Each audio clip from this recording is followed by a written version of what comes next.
Hello, my name is Isabelle Stone, and this is my very first podcast. I have never done this before. I never thought I would do it before, but here I am.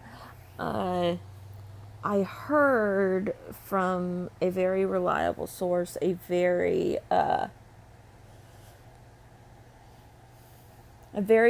famous author named Sacha Black, that one of the best ways to get the word out about you and your materials and stuff is by doing a podcast or a YouTube video.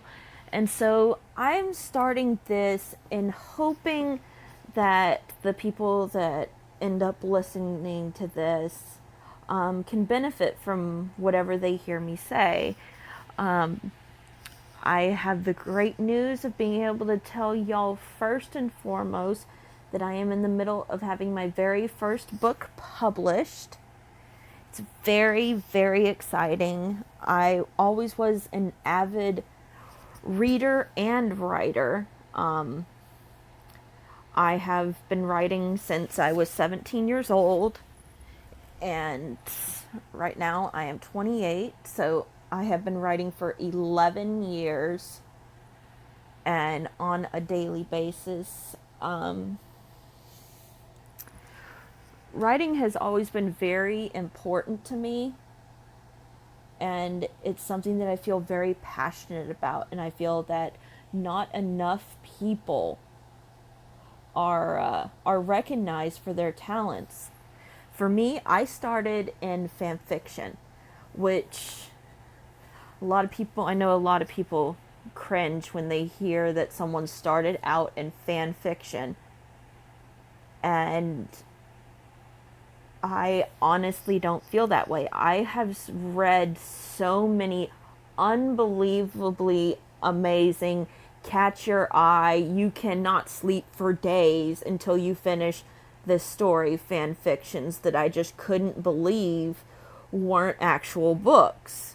Because I'd read them, and yes, I know these characters and places are from something completely different, but the fact is, these stories were just so amazing that it felt like such a shame that this person that could write hundreds of stories like this is being unrecognized, and it's simply because they're in fan fiction and haven't made the move over to regular writing a book or poetry or whatever it is that their vice is. I have so many friends that I've gotten over the past 11 years from that world that are just so talented, and it's so horrible that they are using their talent as a hobby, because everyone knows it's so difficult to get published nowadays.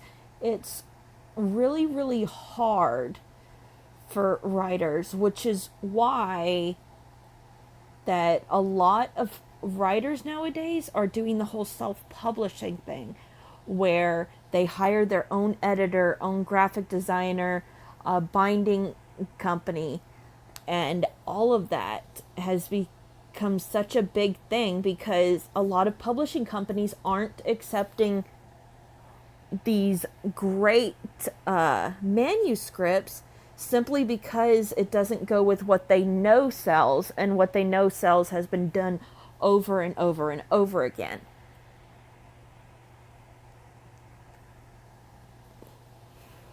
I've met a lot of talented people, like, here's an example, graphic artists.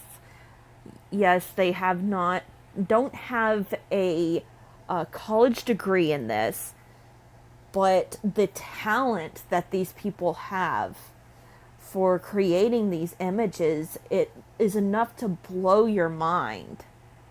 Like, I know one specifically, DLR Designs. If you actually look her up, she started as a fanfiction graphic designer, and her talent is so amazing.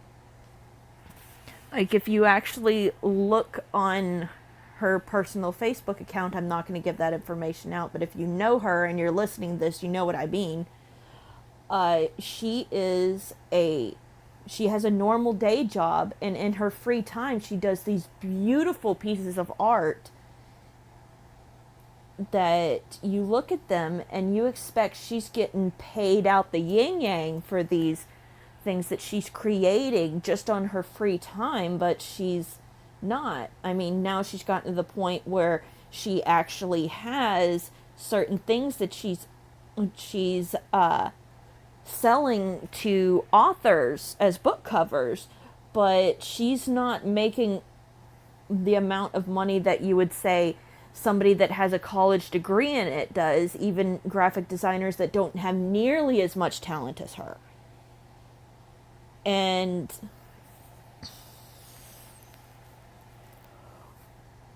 I just feel very, very blessed. And I am myself doing the self-publishing thing.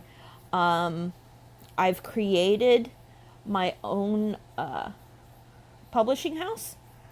Its name is Rosebud Publishing Company, and the name comes because I want to be able to help other authors like myself that just, they've been given the short end of the stick. They go and put out manuscript after manuscript, sending to hundreds of different publishing houses and not getting what they're asking for. And they're being rejected over and over and over again, to the point where they end up going to a self-publishing house, which, let me correct you, that is not what I am. Self-publishing houses charge people to publish their book, and usually they don't disperse them.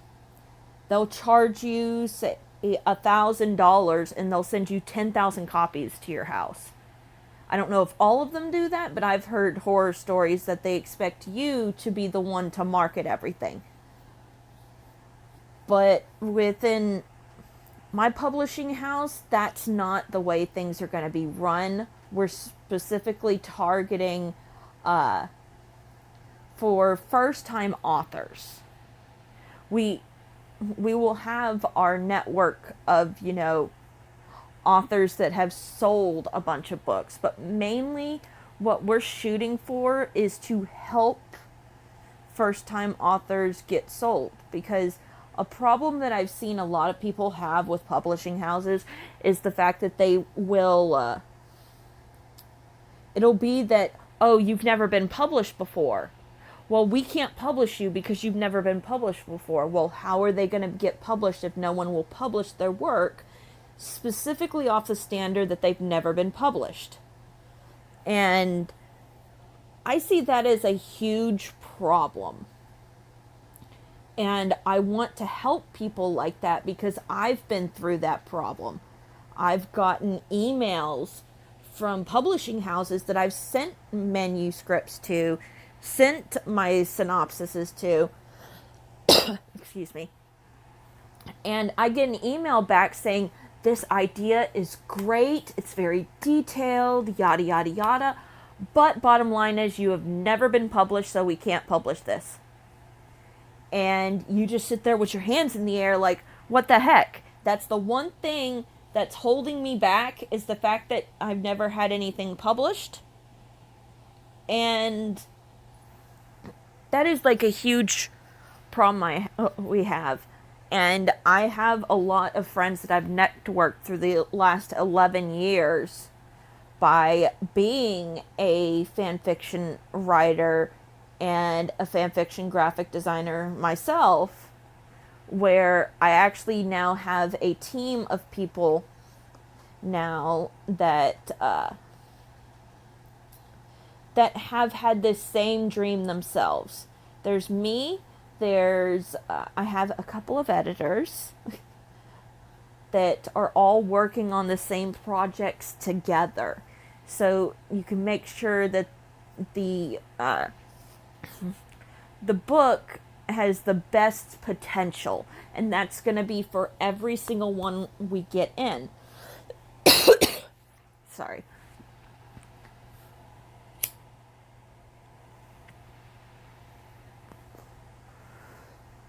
every single one that comes in is going to be looked at by every single editor. It's gonna be collaborated amongst all of them and create, notes in the margins where after every editor has gone through it and put in their input, that the author has the final say on what is going to be printed, whether they want to listen to what these editors are saying, if they agree, if they disagree. It's all up to them. And that's another problem I've seen in other publishing houses, is they don't give that leeway. And that's just not right at all. Absolutely not right. Like, you're handing over this piece of artwork that you have put your sweat, blood, and tears into, and they're going to tell you what can and can't be in what you have created. It's not right. It's not right at all.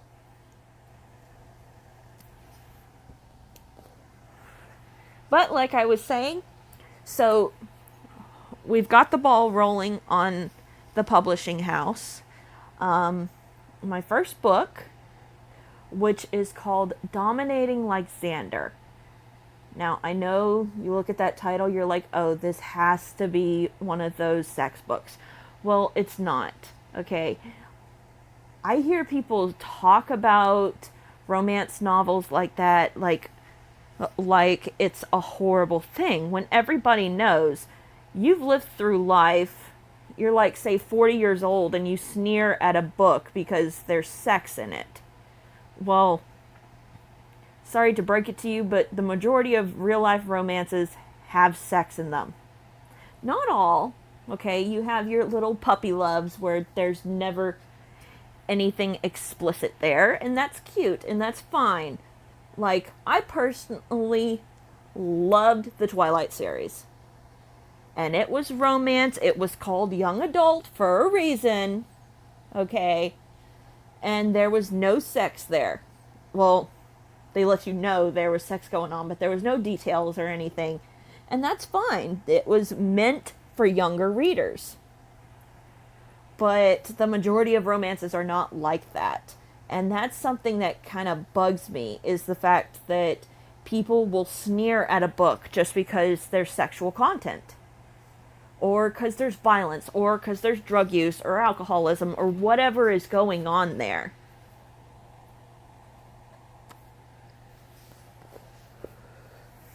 And it's very judgmental, and I'm a very non-judgmental person. So things like that tend to bug the heck out of me. But so the book is called Dominating Like Xander. And it is the first part in a 10-part series about a outlaw biker gang. So yes, it is biker romance series. And I've done interviews with outlaw bikers themselves to get this all up and running and make it as realistic as possible without completely killing the story, because I can't say I knew before going into this that bikers they're known for the way that they treat women. Not all of them. Some of them are respectful, but we're talking specifically about outlaw bikers. Bikers that don't hold to anyone's laws but their own.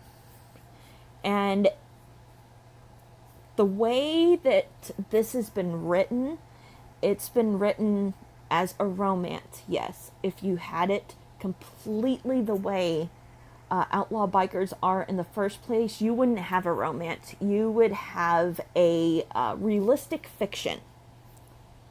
And this is a romance, suspense, erotic fiction. And it's more so telling the story of them personally. You don't really see very much of the whole biker aspect. except for them being, the whole gang being together. Well, I don't like calling it a gang, okay, but we all know a lot of them are. So you see them as the whole club together. All of the girls, all of the bikers, everyone in the leadership. That's where you really start to see the whole outlaw biker aspect, which you will see in every single one of the books. But this first one surrounds the character of Xander and his lady love. Her name is Jenny. And Jenny is, she is what is called a bred-in. Now, anybody that doesn't know what these terms are, I'm going to explain them. Okay, a bred-in is, a girl. She's the daughter of a patched member of an outlaw motorcycle club. And that doesn't necessarily mean she's an actual member. It means she's a family member. That her daddy or her mama, whichever one, was a member of the motorcycle club. And Xander himself is the El Presidente, the president of this outlaw motorcycle club.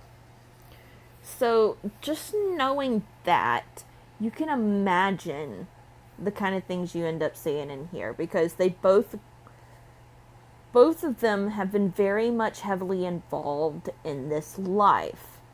And in some of the future books, you'll see there are some of the girls that have no or little involvement at all in these kind of things. And so that kind of makes Jenny and Xander's story extra special.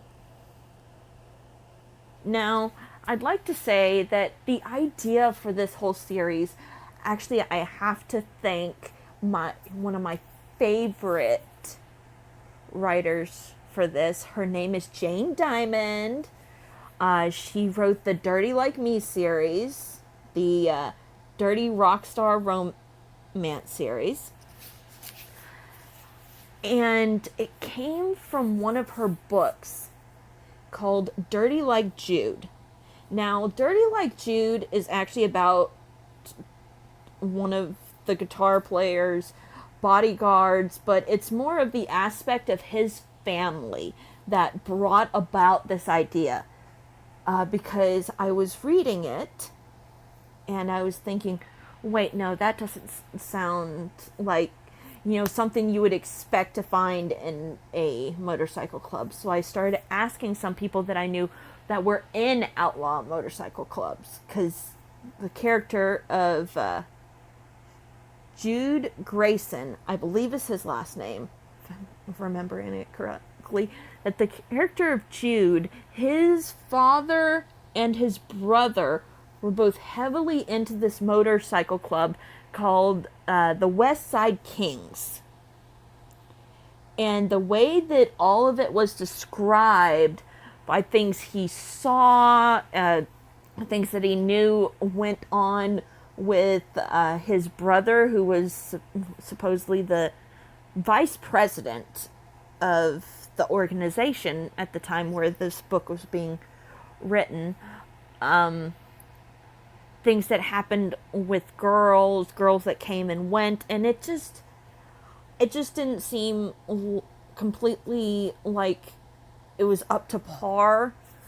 So, like I said, I was asking some of my friends that I knew had some involvement within that world, and was explaining what I had read, and they just looked at me like, like, oh my God, I can't believe this is actually something that's in a book. And they started explaining stuff to me and telling me in which ways that was wrong, in which ways it was right. And it just the idea just grew and blossomed into this, like, something that kind of took over everything. Like, I had other books I was working on. Like, I work on multiple books at the same time. And, like, if I start feeling drained of one, I will go over. Oh, book one is messing with me. I can't really get the words out. Okay, let's switch over to book two. Right. Okay, now I'm starting to get kind of drained of that. Let's pop over to book three, and then book one, and all around until something is finished. Like, this might sound a bit strange. Book 10 of the series is halfway done. And it was actually the one that started all of this. And I started off with book 10 thinking that it was going to be the first one. And then as I went along, picking up the different storylines and characters and everything, I got a timeline mapped out and was able to figure out which stories go in which order, and it ended up that book being the last one. And Dominating Like Xander was actually the last one to start writing on. And it was actually kind of crazy that it was. But yeah, Dominating Like Xander was the last one where writing got started on it, because I'm not someone that does very well with, like, an outline or summary, or like, my synopsises take me way longer than actually writing a book does. I'm just way better at, I start writing, and then as I'm writing, the story develops in my head like a bunch of kaleidoscopes of memory. And it just plays out in there. I never actually write it down. It all just stays up in my head. And that actually makes it much more fun than if I were to actually have to write an outline of the book for each individual one, because I'm not having to go back and look at an outline being like, okay, this is the next part, this is the next part, type. And it flows much better. And I really think everyone is going to like this series. And of course, I have a bunch of other books in the making. Like, Dominating Like Xander is planned to be released at the same time as a book I'm working on called Backroads. And Backroads is a story about a city girl. Her name is Katie, who ends up moving out into the country, across the country, with her mom and her dad to a farm. And she ends up kind of falling for a country boy that lives across the street from her named Grayson. And it's much more intricate than that, but it tackles a lot of issues that I know a lot of teenagers have to deal with, because Katie is 17 and he's 19 years old. Like, it deals with the issues of depression, anxiety, having to deal with a move at that age to that magnitude, and losing friends and making new ones, and dealing with relationships as a teenager. Because I may be 28 years old, but I definitely remember how exhausting it was trying to be understanding with my boyfriend when there was so much going on. Like, if you read Backroads, which I seriously urge you to, if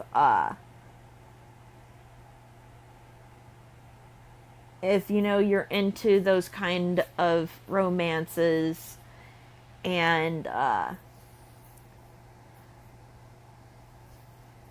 if that's something you would enjoy, because I think anyone that is into romance books is really gonna like Backroads.